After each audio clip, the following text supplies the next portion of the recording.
Hello नमस्कार राम राम खम्मा खानी स्वागत है आप सभी का एक बार पुनः तैयारी कर लो स्कूल के ऑनलाइन प्लेटफॉर्म पर। मैं दिनेश आजना एक बार फिर से आप सभी के बीच हाजिर हूँ। आज हम जिस विषय पर बात करने वाले वो हमारा विषय रहेगा आरबीएससी बोर्ड परीक्षा जो 2024 है, जिसका जो मेन एग्जाम होने वाला है उसके बारे में बात करेंगे कि विज्ञान विषय की तैयारी आपको कैसे करनी है। बहुत से बच्चे हैं जिन्हें कहेगी सर चलो हिंदी तो जैसे तैसे करके हमने याद कर ली, इंग्लिश के अंदर हमने ट्यूशन वगैरह कर लिया है और भी कुछ चीजें कर ली, लेकिन साइंस जैसे सब्जेक्ट को कैसे तैयार किया जाए। साथियों, ये एक ऐसा सब्जेक्ट है, अगर थोड़ा सा ध्यान दिया जाए तो ये बहुत इजी सब्जेक्ट है, बहुत आसान सब्जेक्ट है, आपको बहुत अच्छे नंबर दिला सकता है। मैं तो ये कहूंगा कि 80 अबव 80 नंबर आप विज्ञान विषय के अंदर ला सकते हो आराम से। ठीक है, तो अपन पॉइंट बाय पॉइंट बात करते हैं कि कैसे आप 80 से 80 ला सकते हो। तो सबसे पहले तो एक खुशखबरी बता दूं आपको कि हमारे द्वारा यहाँ पे अब विधिवत रूप से बोर्ड की क्लासेज है वो स्टार्ट कर दी जाएगी, ताकि आगामी जो भी बोर्ड एग्जाम्स आने वाले हैं, ठीक है, उनके अंदर विद्यार्थियों को विशेष रूप से फायदा मिले। मुख्य फोकस अपना चलो अधवार्षिक केंद्र तो जैसे तैसे करके जो कुछ भी आपने याद किया काम चल जाता है। जो वास्तविक में परसेंटेज आपके बनेंगे वो बोर्ड के एग्जाम में बनेंगे। तो हम कोशिश करें कि सभी विषयों की क्लासेज स्टार्ट कर दी जाए, तो इसके लिए आप सभी को हमें सपोर्ट करना बहुत जरूरी हो जाएगा। इसलिए आप चैनल को सब्सक्राइब कीजिए, घंटी वाला आइकन ऑल कीजिए और अपने सभी दोस्तों को जो 10वीं क्लास के अंदर पढ़ रहे हैं उनको बताइए कि देखिएगा बोर्ड की क्लास स्टार्ट होगी विधिवत रूप से अच्छे प्रकार से। मैं आपके सामने विज्ञान विषय लेकर जुड़ूंगा, तो इसलिए थोड़ा सा अपन बात कर लेते हैं इसके बारे में। ठीक है, सबसे पहले देखो सिलेबस के अंदर क्या बदलाव हुआ है उसके बारे में बात करेंगे, क्योंकि साथियों एनसीईआरटी का सिलेबस इस बार लागू है, ये तो आप सभी जानते हैं। लेकिन एनसीईआरटी के अंदर जब आपने देखा कि एनसीईआरटी का सिलेबस लागू है तो आपके पास में दो प्रकार की किताबें होगी। कुछ बच्चे तो ऐसे होंगे जिन्होंने कोर्स नया खरीदा होगा, ठीक है, तो उनके पास तो एनसीईआरटी 2023-24 वाले सेशन की बुक होगी। लेकिन कुछ बच्चे ऐसे होंगे जिनके भाई बहन की पुरानी एनसीईआरटी की बुक पड़ी होगी, वो लेके आ गए होंगे। तो साथियों पुरानी जो एनसीईआरटी है जैसे 2020 वाली वगैरह हो गई, वो पुरानी उस समय चला करती थी। ठीक है, तो पुरानी जो एनसीईआरटी है उस एनसीईआरटी में से कुछ चीजें डिलीट कर दी गई है, सिलेबस कम हुआ है। पिछली बार की जो एनसीईआरटी थी इससे इस बार की एनसीईआरटी में सिलेबस कम है।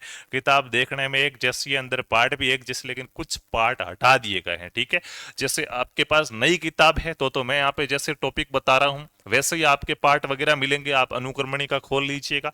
और पुरानी किताब है तो आपका उस पुरानी किताब का पेज है वो कुछ इस प्रकार का होगा। ठीक है, तो इसमें देखो काफी टॉपिक्स हटाए गए हैं। ठीक है, जैसे देखिएगा तत्वों का आवर्त वर्गीकरण, ये आपके पुराने के अंदर था अब नहीं है, इस बार ये वाला आपके सिलेबस से हटा दिया गया है। ठीक है, तो आपको उस जो पुरानी किताब है तो ये वाला पार्ट नहीं पढ़ना है। ठीक है, उसी प्रकार से जैसे देखिएगा ऊर्जा के स्रोत वगैरह है, प्राकृतिक संसाधनों का प्रबंधन है, ये कुछ ऐसे पार्ट हटा दिए गए हैं, तो उनके बारे में बात कर लेते हैं अपन। तो मुख्य रूप से आपका पहले अपन बात करते हैं कि कैसे यूनिट है और कितने नंबर का। तो देखिएगा 80 नंबर का पेपर है, 3.25 घंटे का टाइम मिलेगा।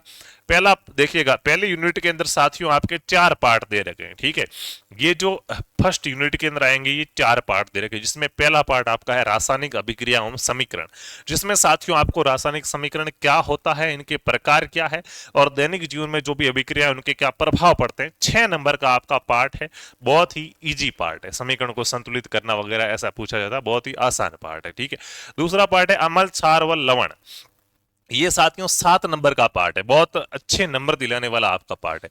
धातु अधातु 5 नंबर का पार्ट है और कार्बन और उसके यौगिक साथियों 7 नंबर का पार्ट है।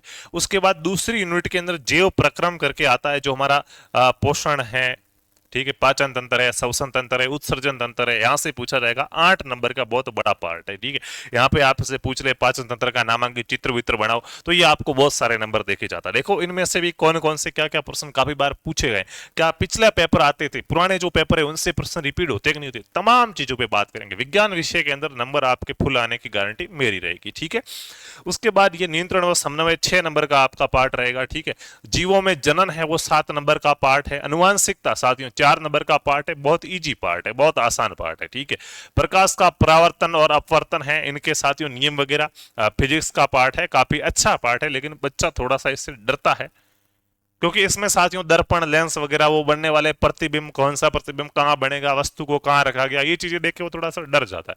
लेकिन प्रॉमिस बहुत अच्छे तरीके से बहुत इजी भाषा में आपको करवाया जाएगा। आपके ये 8 के 8 नंबर आ जाएंगे, एक नंबर भी नहीं कटेगा, बस समझना होगा आपको। ठीक है, मानव आंख है, जो नेत्र और रंग बिरंगा संसार 4 नंबर का है। विद्युत वाला साथियों 7 नंबर का पार्ट है। विद्युत धारा और चुंबकीय प्रकाश 6 नंबर का पार्ट है। और लास्ट यूनिट में हमारा पर्यावरण है, वो जो 5 नंबर का पार्ट है। ये आपके विज्ञान विषय का क्या होता है।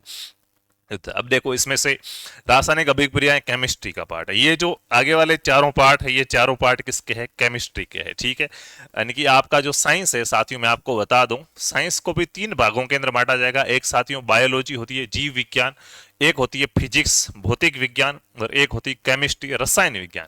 जहां पे रसायनों की बात की जा रही, जैसे रासायनिक अभिक्रियाएं, अम्ल क्षार रसायन, धातु अधातु आवर्त सारणी के भाग है, कार्बन और उसके यौगिक रसायन, तो ये केमिस्ट्री का भाग हो गया। जैव प्रक्रम जैव नियंत्रण, ये आपके बायोलॉजी का भाग हो गया। जीवों में जन्म कैसे होता है, ये बायोलॉजी का भाग हो गया, जीव विज्ञान का भाग है। अपवर्तन प्रावर्तन है, ये आपका फिजिक्स का भाग है। और मानव का नेत्र वगैरह, मानव नेत्र आप बायोलॉजी के अंदर भी पढ़ते हैं और फिजिक्स के अंदर भी पढ़ते हैं। तो यहाँ पे अपवर्तन कांच के प्रिज्म द्वारा, तो ये फिजिक्स से जोड़ा गया भाग है। मानव नेत्र आपके इस वाली यूनिट में फिजिक्स के अंदर आ रहा है, ठीक है। उसके बाद क्या, ये वापस विद्युत और विद्युत धारा का चुंबकीय प्रकार फिजिक्स का भाग है। और ये जो हमारा पर्यावरण है बेसिक भाग है। पर्यावरण आप कहेंगे बायोलॉजी के अंदर ही आएगा, एकदम बेसिक सा। तो बहुत इजी प्रकार का आपका सिलेबस है। एक तो ये 5 नंबर का पार्ट बहुत इजी है, कुछ नहीं पढ़ने का है, मतलब बहुत इजी सा पार्ट है, ठीक है। ये 4 नंबर का पार्ट बहुत इजी सा है। ऐसे बहुत से और भी पार्ट है, ठीक है, वो मैं आपको बताऊंगा। और ये कुछ ऐसे पार्ट है जिनमें आप पूरे में से पूरे नंबर भी ला सकते हैं, ठीक है। तो मैं आपको बता दूं, आगामी समय के अंदर 2-4 दिनों के अंदर ही आपकी क्लासेज विधिवत रूप से स्टार्ट हो जाएगी। विज्ञान विषय में पार्ट 1 से लगाकर अंतिम पार्ट तक, ये मेरी गारंटी रहेगी कि आपकी जो वार्षिक परीक्षा होगी उससे पहले पहले सिलेबस को 100% पूरा करवा दिया जाएगा। और आप देखो, मेहनत करनी पड़ेगी, बिना मेहनत के कुछ नहीं आ सकता। बिना मेहनत के हासिल तक तो ताज नहीं होते, ढूंढ लेते हैं अंधेरे में भी वो मंजिल, क्योंकि जुगनू किसी रोशनी के मोहताज नहीं होते। मेहनत करनी पड़ेगी। देखो अपने को ही पता है, अपन मेहनत करेंगे तो ही सफलता मिलेगी, तो ही अच्छे नंबर आएंगे। अगर अपन पढ़ ही नहीं रहे तो साथियों अच्छे नंबर कैसे आ सकते हैं, ये सत्य तो स्वीकारना पड़ेगा। तो अच्छे प्रकार से पढ़ाई करोगे तो नंबर भी अच्छे आएंगे। पहली क्लास से लेकर लास्ट क्लास तक अगर आप विज्ञान विषय में मेरे साथ जुड़े रहोगे तो विज्ञान में आपका एक भी सवाल गलत नहीं होगा, इतना मैं बता सकता हूं। बस जो पढ़ाया है उसको अच्छे प्रकार से याद कर लेना, एक बढ़िया से कॉपी लेके आ जाना, पूरे पूरे विधिवत रूप से नोट्स लिखवाए जाएंगे, अच्छे प्रकार से आपको पढ़ाया जाएगा। तो सभी चैनल को सब्सक्राइब कीजिए। आपके जो भी साथी है जो 10वीं क्लास के अंदर पढ़ रहे हैं उन तक भी ये जानकारी जरूर पहुंचाइएगा कि क्लासेज स्टार्ट होने वाली है। तो चलिए हम मिलेंगे अगली क्लास में, तब तक अच्छे रहिए, हंसते रहिए, मुस्कुराते रहिए और पढ़ते रहिए। धन्यवाद।